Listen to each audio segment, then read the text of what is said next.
Hello, welcome to the channel, 12-Step Guide with Troy O. Welcome back. Today we are going to begin step 10 in the book Alcoholics Anonymous. This, in the original book, would be page 96.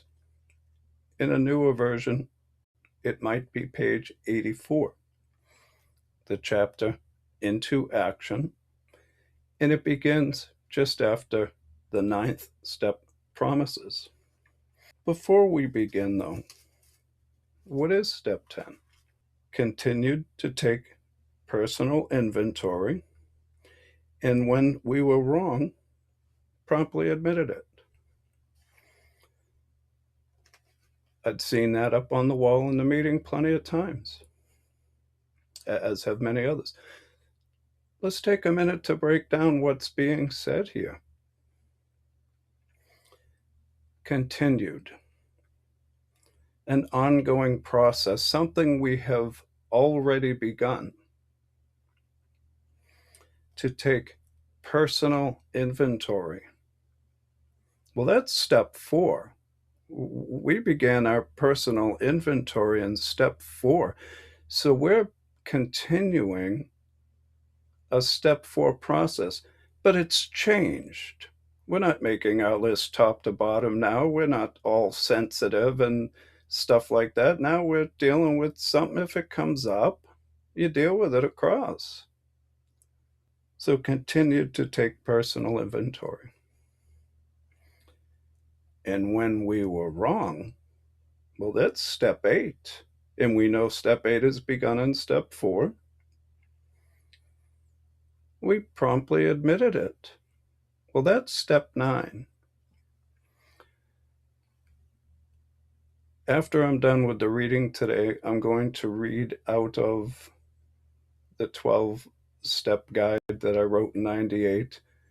And I want to reiterate a little bit then of this information. So let's get started. This thought brings us to step 10, which suggests we continue to take personal inventory. Again, an ongoing step 4 concept. And continue to set right any new mistakes as we go along. We vigorously is, we used great energy, strength, and enthusiasm. So we vigorously commenced this way of living as we cleaned up the past. Clearly, this is something that had already begun. And one would ask themselves, when did I begin that process? At what point in my recovery? And we're going to come back to that. We have entered the world of spirit. Well, what does that mean? Exactly. We have entered the world of spirit. I want to spend some time on that. I think it's very important to understand what that means, and regardless of your belief system. I think it's very easy to get a macro definition, some broad stroke definition. It's not my intention to limit what that could mean to someone. But I do want to use some everyday language to try to elaborate on that further to what I think is Bill's perspective, and you have your own opinion. But so let's take a crack at that anyway, because we have entered the world of spirit. I believe in much of what I will say now, I'll need to focus on myself. I believe it's a personality change. Bill in the book spoke about a personality change sufficient to bring about recovery. This is a new person we're talking about. This new person didn't happen instantaneously. Certainly, if you put the drink down, there's been changes, but this is a real change. I believe it's a spiritual awakening. We've lost interest in selfish things and gained interest in others. Intuition has returned. A focus on inner growth. These are descriptions of what I believe is being said. Ways to sort of understand it or see it. How could this have happened? What's happened? I just suddenly decided I locked that right up. I think there's a lot to it for the person in recovery. And the more you understand it, the more you understand how you got there, the better you understand what's being said. I believe it's love, caring, helping others, sober-minded. We are abandoning greed, I believe, hate, excessive lust, lying, cheating, stealing, selfishness, dishonesty, resentment, and fear. Well, what does this look like, though? And that's an important question. Does the person who is in recovery in your life, can you see that they have entered the world of spirit? In your opinion, have I entered the world of spirit? For example, your opinion's important. I am who I am. So let's consider some further concepts and descriptions to measure that. If the person in your life in recovery hasn't entered this world of spirit based on some of what I'm describing in everyday language, what's going on there? What's blocking that, for example?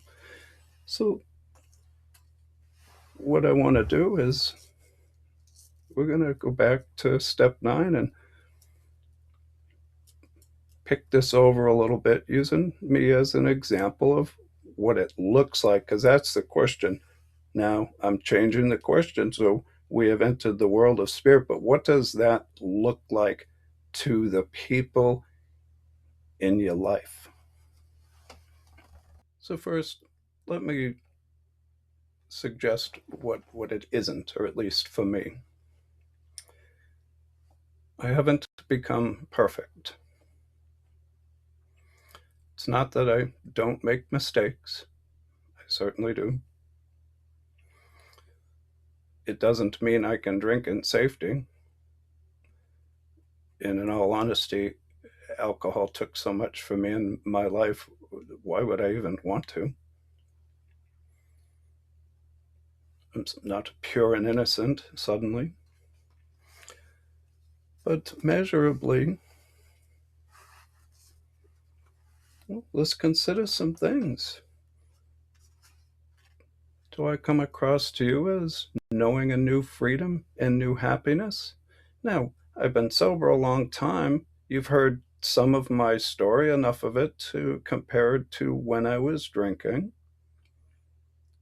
And now, does it appear that I have achieved that?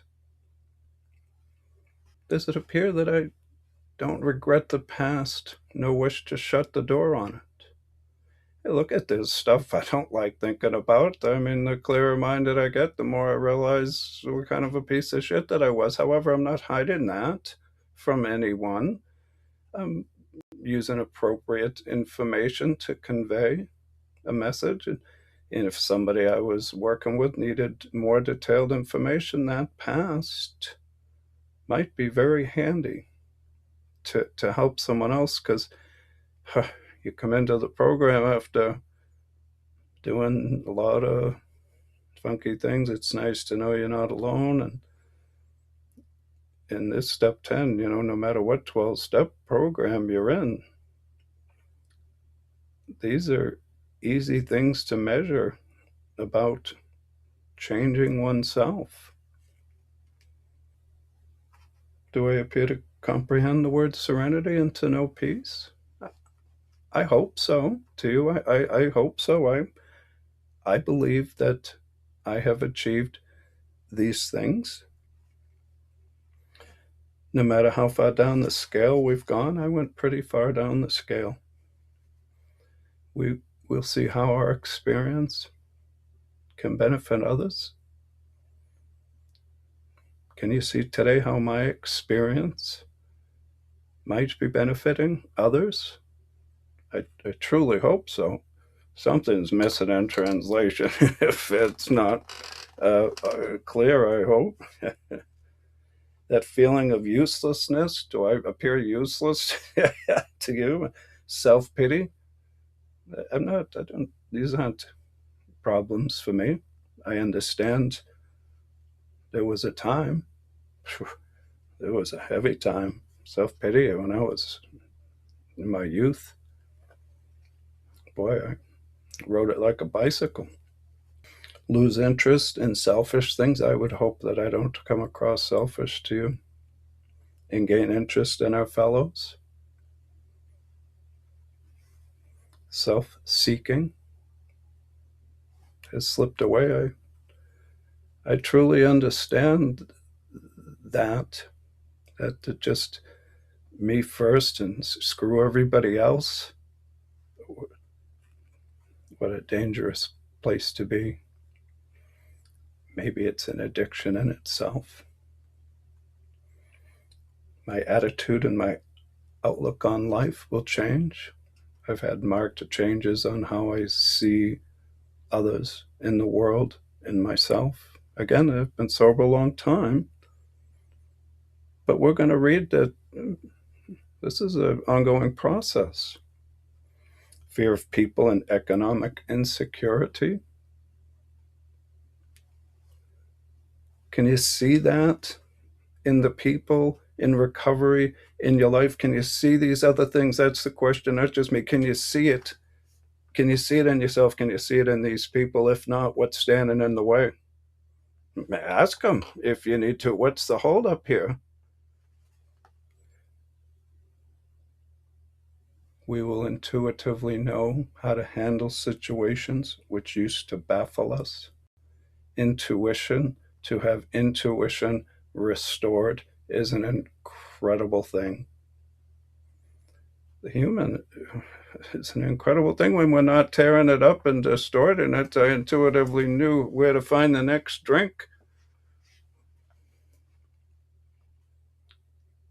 We will suddenly realize that God is doing for us what we could not do for ourselves. I'll tell you, you want to know something that's happening for me? As many times as I read the book and as many thousands of meetings that I did and wrote books on it, this time I am seeing things in a way that I never saw before. There is a clarity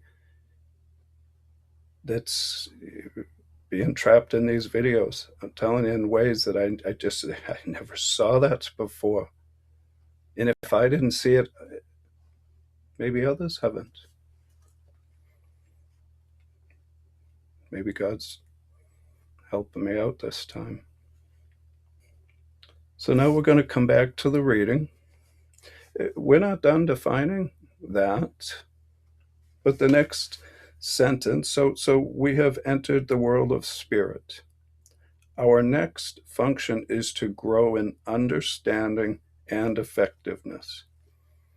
I hope that that information that I just provided,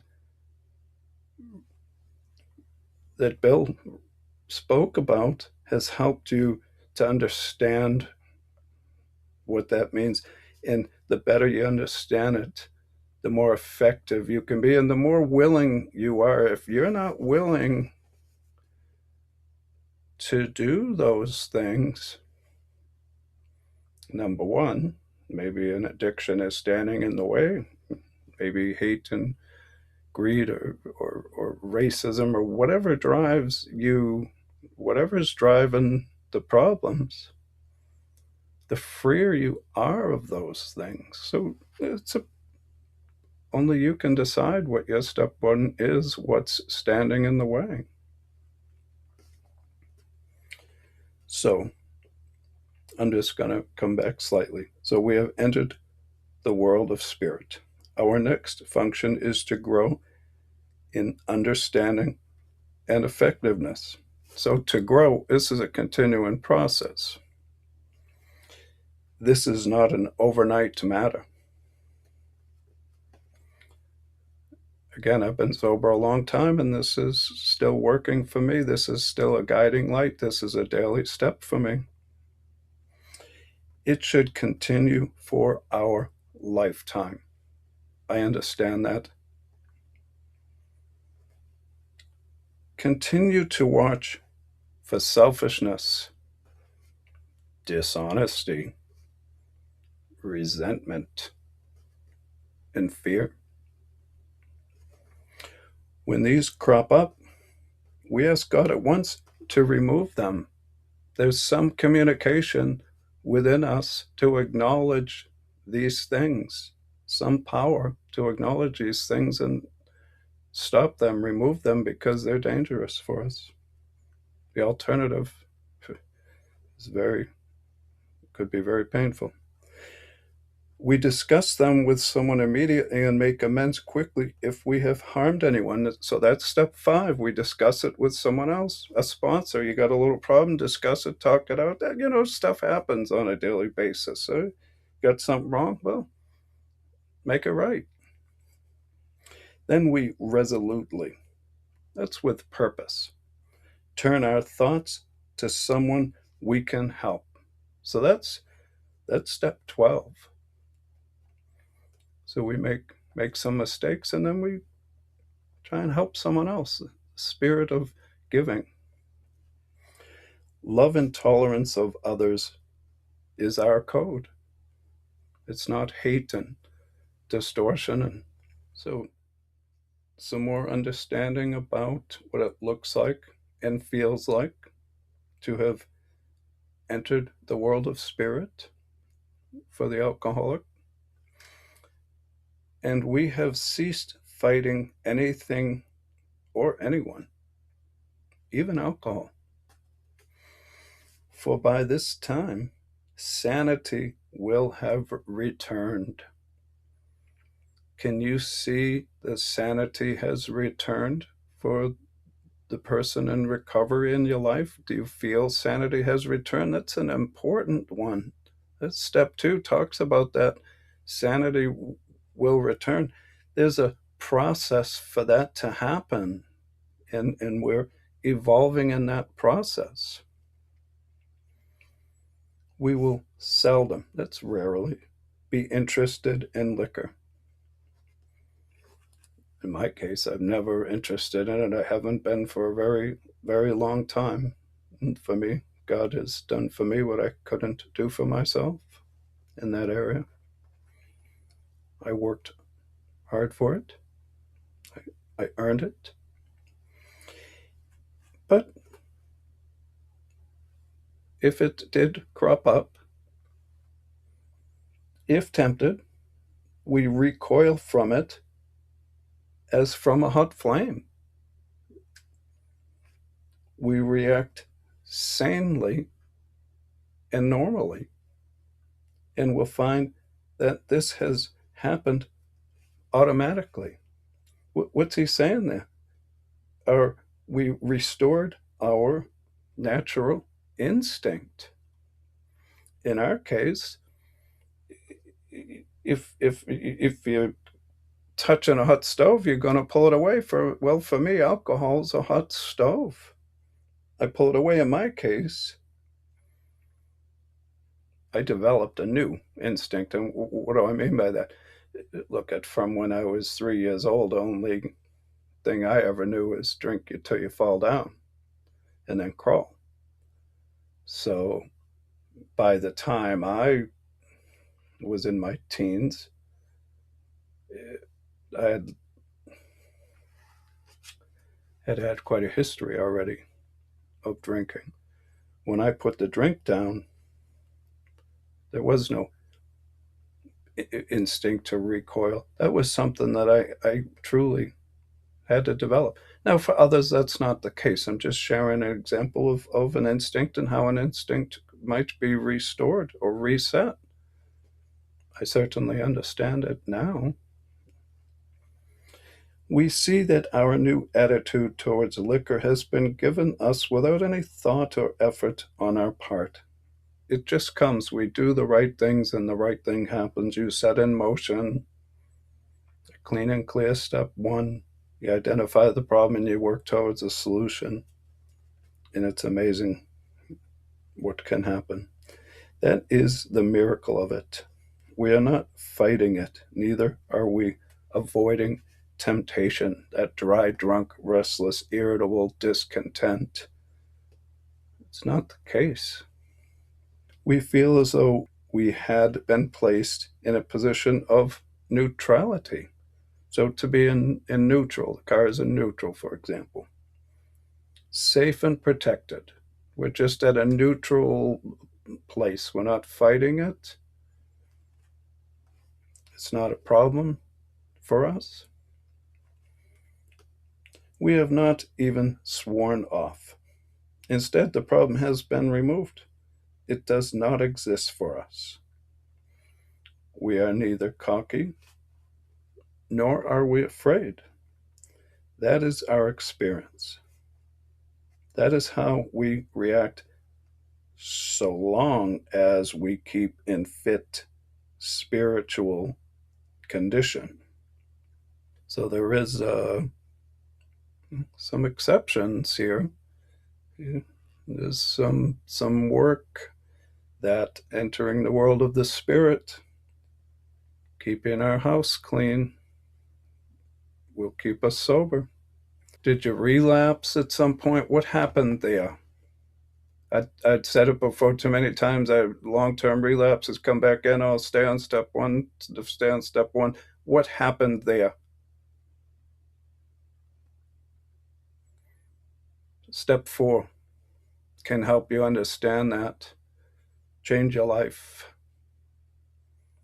It is easy to let up on the spiritual program of action and rest on our laurels. Maybe that happened to some people that were in recovery and at some point relapsed.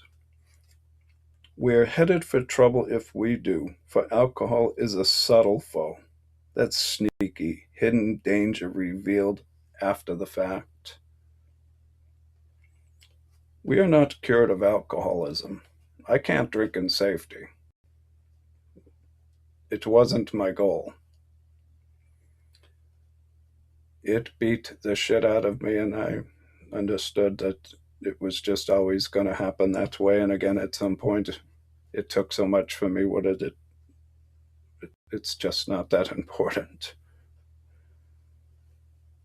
What we really have is a daily reprieve contingent that's dependent on certain conditions, contingent on the maintenance of our spiritual condition. And again, I wanted some everyday language to be able to understand what that spiritual condition is.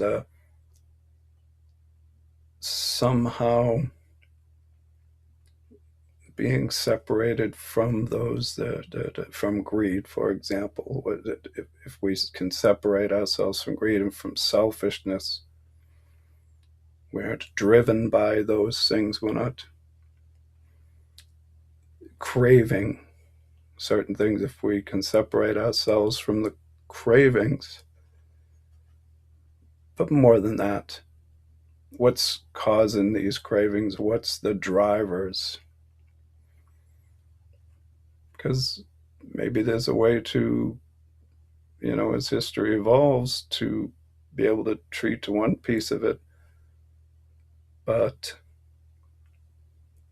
there's a whole person out there, and what's happening to the rest of the person, does it come out a different way?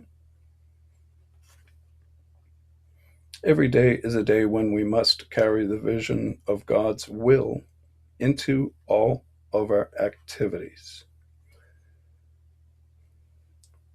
And I believe that that's the will to care for our fellow human. What's a world where we don't, or that the two very contrast that for us, however it manifests itself in us personally. I mean, the world's got all kinds of problems. I'm not trying to cure the world here. The world doesn't want to be cured. But individually, if you can't be part of the solution, at least try not to be part of the problem.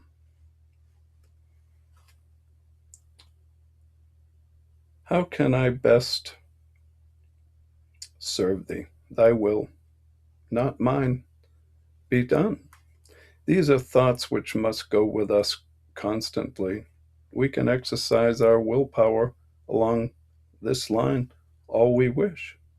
It is the proper use of the will.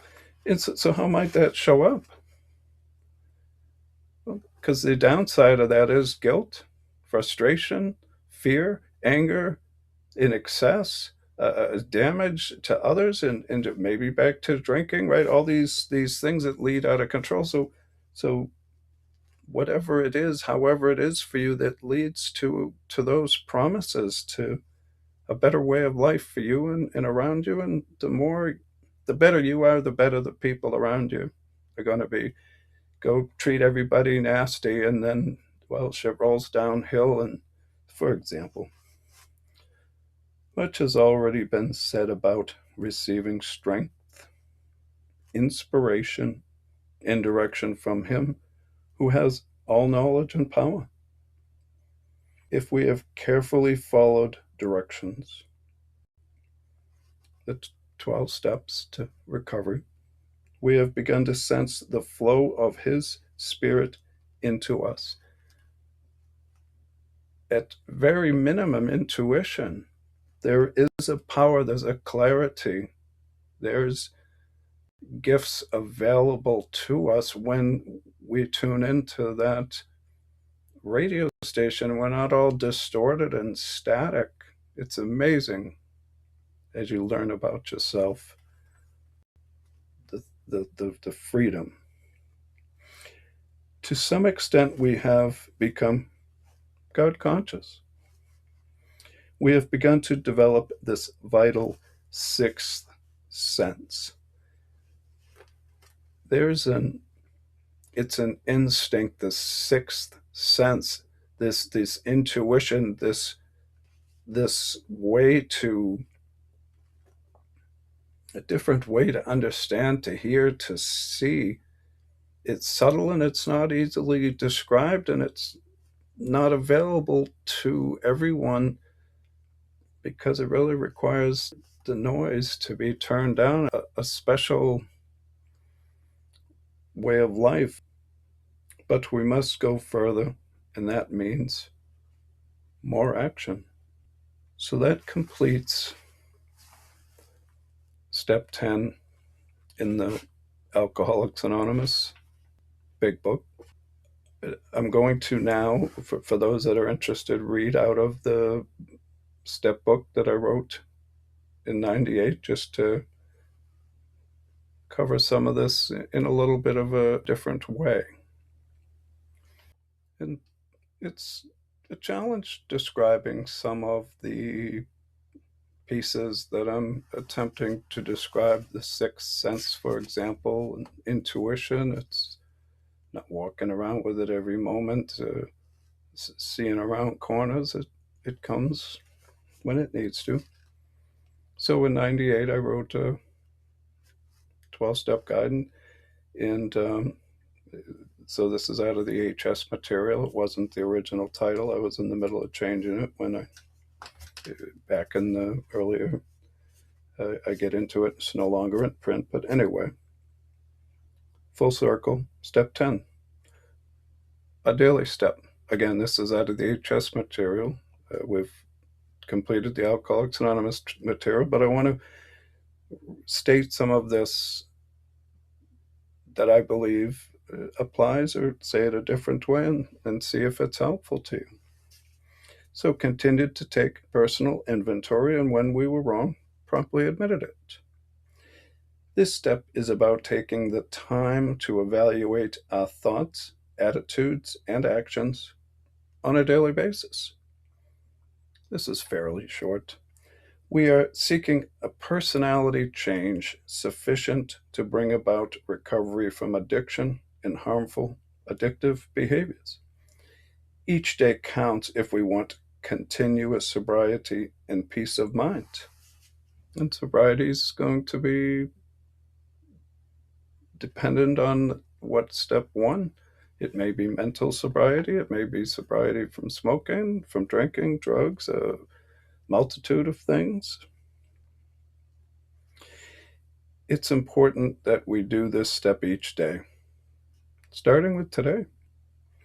Remember, we have to live in these bodies and suffer the consequences of our actions, both good and bad. The better we feel about our actions, the better we feel about ourselves, and the easier it is to live in our bodies and not need to change how we feel by drinking, smoking, doing drugs, whatever the problem was for you. Again, this is about what a problem was your step one. We're not talking about what isn't a problem for you. Step 10 reflects steps 4, 5, 6, 7, 8, and 9. I sought to go over that in the beginning to continue to take personal inventory beginning at step 4. Of course, the first half of step 1 is a constant, and the second half of step 1 changes as we change. Step 10, 11, and 12 work together with each other and govern each other. So for a person such as myself, largely it's step 10, 11, and 12 that I'm operating under. Step 11 includes steps 2 and 3. If a person has worked steps 2 and 3, in most cases they have begun to work step 11 without even realizing it. So it's important information. If you're back at 2 and 3, don't underestimate the value that maybe you're already working step 11. Let it happen. Let the steps happen for you. Don't limit yourself. This is why steps 10, 11, and 12 are daily steps. Basically, they combine all the other steps. When we do start back at step 1, it is meant to strengthen steps 10, 11, and 12 on a deeper level. I started back at step 1 with a new problem. In my case, it was smoking back in the day. Maybe anger. There's all kinds of goodies. In step meetings, we will read through the book again and again, not to regress our gains, but to enhance them and to be a guide for others. Everything we do in recovery is toward the building of steps 1, 10, 11, and 12. For example, picture a barrel of water and a cup. We use the cup to scoop up water and pour it into the barrel, therefore filling the barrel a little at a time. The barrel is steps 1, 10, 11, and 12, and the cup would be steps 1 through 9. We started with an empty barrel. Step 1 is everywhere. Without it, we have nothing to build on.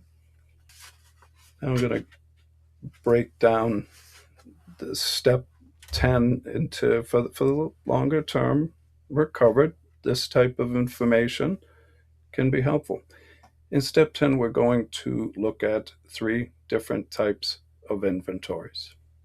1, the spot check inventory. 2, the inventory taken at the day's end. 3, the occasional fourth and fifth step inventory that we may do with our sponsor or spiritual advisor. We are watching for selfishness, dishonesty, resentment, and fear. When these appear, we admit them to God immediately and ask that the defect be removed at once. We discuss them with someone else and make amends quickly if we have harmed anyone. This keeps our soul free, for we are entering the world of the Spirit. 1. Let's look at the spot check inventory. This can work well with conscious meditation. Again, what's conscious meditation? Where your conscious and subconscious, this piece of me that's speaking to you, chooses to step back and allows the conscious and subconscious to communicate with each other, and you're monitoring it also and monitoring what's going on. It's helpful to pray in the morning and also to bring God in with us in our day. Set a direction. What is that direction? What are you trying to achieve? If you have no goals, it's going to be difficult to measure the outcomes. There will be times when things in our day are out of order. The higher power can see the whole picture and set us on the right path. The best time to stop a problem is before one starts. Sometimes it's better to stuff the pride and ego where it cannot be seen and let the love of God guide us. That world of spirit, that caring about others, not wanting to screw things up. This is most difficult when we want what we want, when we want it. I want it, I want it, I want it. We can force our will and then get to feel what instincts in collision feels like. We may find that when we finally got our own way, we were left with the price of admission. Then we got to feel that, and some of these feelings for alcoholic, the wretched feelings, the finest efforts jam you up right. When would the ride end? A minute? An hour? A day? A week? A month? A year? Perhaps we could nurse a grudge for years. At any time, we can stop and ask the higher power for the right thought or action. We can look for answers during our day through conscious meditation. It's good to thank our higher power when we receive the answers. There is not an easy answer for every situation. It's just the way it is.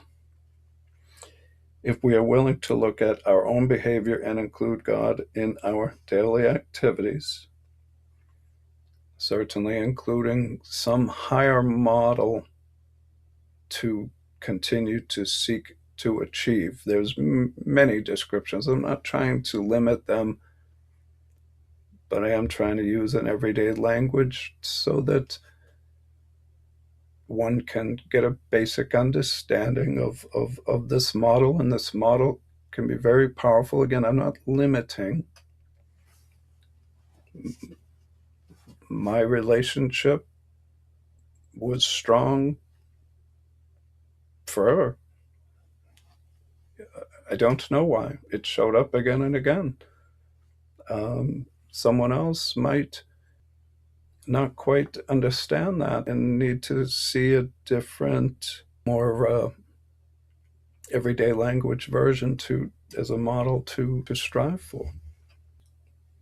So if our behavior can include God in our daily activities, we're off to a great start.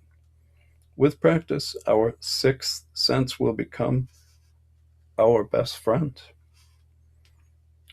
Wouldn't it be nice if you have a warning? I can't, a time I recall driving down the road and coming up on a cross section, a four-way, and I heard something said, "Stop the car." It was like, I did. It was profound. And some truck comes shooting through in the snow and would have slammed into me. And I was, I don't know, 17 when that happened. I never forgot it. I choose not to. It's not the only experience, but it is one that was profound. We will intuitively know how to handle situations which used to baffle us. All right, so that was a spot check inventory. So let's look at an inventory we can do at the day's end. This is a great time to thank God for the day and ask for help in reviewing our day. Sometimes it's easier to look back at the day's events. We are not under the pressure of the moment. No matter who you are, no matter what your belief system, sometimes it's just easier to look back at the end of the day and kind of review things when you're not in the moment. We can see the picture more clearly. We can see what we might have done or said differently. This happens better with practice and with effort. If you're just drinking and you waste it at the end of the day and every day is the same, well, that's a different deal. If you're just drunk with pissed offness every day and me first and screw everybody else, well, it's not going to probably work for you. We can see the way we handled ourselves and feel proud about the positives in our day. See the positives in your day, your efforts. Everything doesn't go the greatest, but you know what? If you're trying, that's important. It's very important to see both sides, the negative as well as the positive, to have a full understanding of ourselves. What went right? What went wrong? This is a great time to slip into a deeper conscious meditation or slip into a meditation that we may do with our eyes closed. Step 10 and 11 are going to work hand in hand, and we're going to get to that more in step 11. If there is an amend to be made or something should be handled differently, then we ask God for help. It's always good to thank our higher power. Solid relationships are built on respect and trust. So for you, that may be a direct relationship with God. It may be a direct relationship with God and other components. It might be other components. It might be continuously setting a direction with your subconscious and thanking your subconscious for helping you, for setting things right. Again, setting in motion a direction that you can embrace and understand. And you can be surprised when that sixth sense shows up. 3. Let's look at the occasional fourth and fifth step inventory we might do with our sponsor or spiritual advisor. After we have done our first fourth step, it is good to do another at least every 2 years. Some people find it beneficial to do one each year. Now, as time progresses, that may change as things really get ironed out and you really don't have those kinds of problems anymore. However, there can be times in our recovery when a new area of our life opens up and we find a need to do one immediately. There can be times when we need to do a partial inventory. For example, one just on sex conduct or on our fears. As we develop and grow, and even sober, life ain't all perfect. Just because you're not drinking, for example, you're improving. Life's going to have its hurdles. New things are going to open up, and That's okay. That's growth. Address what you can. Understand yourself. Where are the blockages? Let that intuition uh, be a gold mine for you. As we learn about ourselves, we can see our abilities and accept our limitations.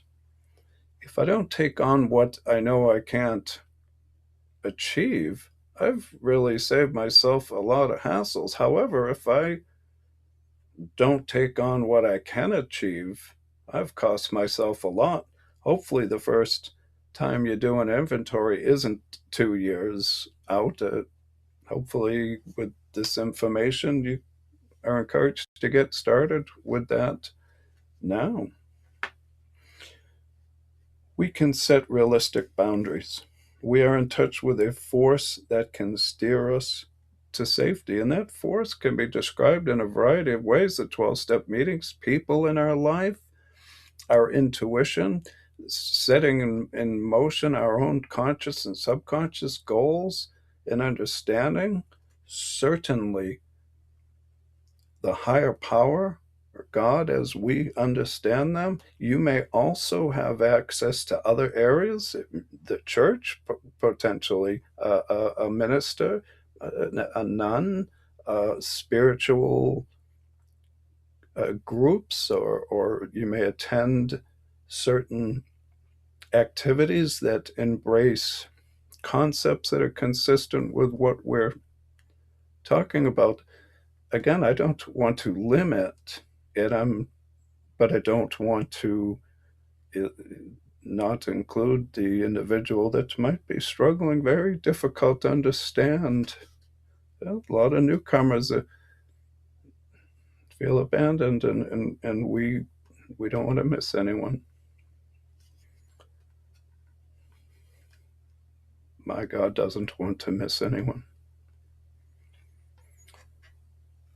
We don't feel alone. That empty hole we felt in us has been filled with the love of God. Sanity has returned.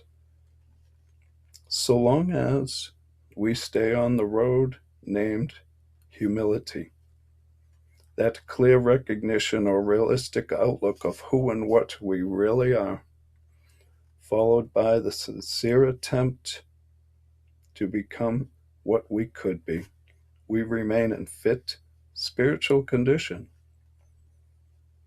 We're in the hands of God. The Creator gave us self-will for a reason. We can all agree, no matter what your belief system, you have self-will.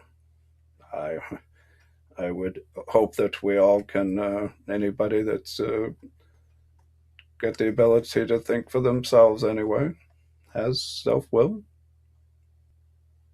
When we choose to align our will with the will of the Father, we feel complete. We raise our eyebrow toward that which is perfect and strive for spiritual progress in that direction. Identify a model that can fit that best as you can, something to strive for, some direction that doesn't include the destruction of humanity, whether it's at the micro level or macro level.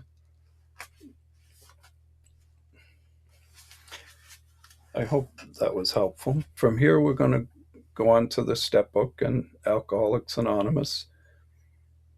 I wanted to really get you a good foundation, because now we're going to, 13 years later, Bill had a lot to say about this. He's had some experience with it. Hopefully you'll be able to hear that better now that you have the basic foundation to operate from. Well, thank you very much. Thank you for your patience. I think it was a little longer than I had thought as I yammered on. And I truly hope you're able to have a great day. If you found this video helpful, please like and subscribe. Ring the bell to be notified when new content is added. Also, you can support the channel 12-Step Guide with Troyo by donating through PayPal to hsworldservice@yahoo.com. In Step 10, we continued to take personal inventory, and when we were wrong, promptly admitted it. As part of our evolving new way of life, in Step 10, we integrate our earlier work from Steps 4 through 9. We continue to monitor our moral inventory, identifying when we are wrong. We quickly correct mistakes and address any newfound character defects. The Big Book reminds us in Step 10 to watch out for selfishness, dishonesty, resentment, and fear within us, and to do our best to repel them, while embracing love and tolerance of others. Our sanity has returned.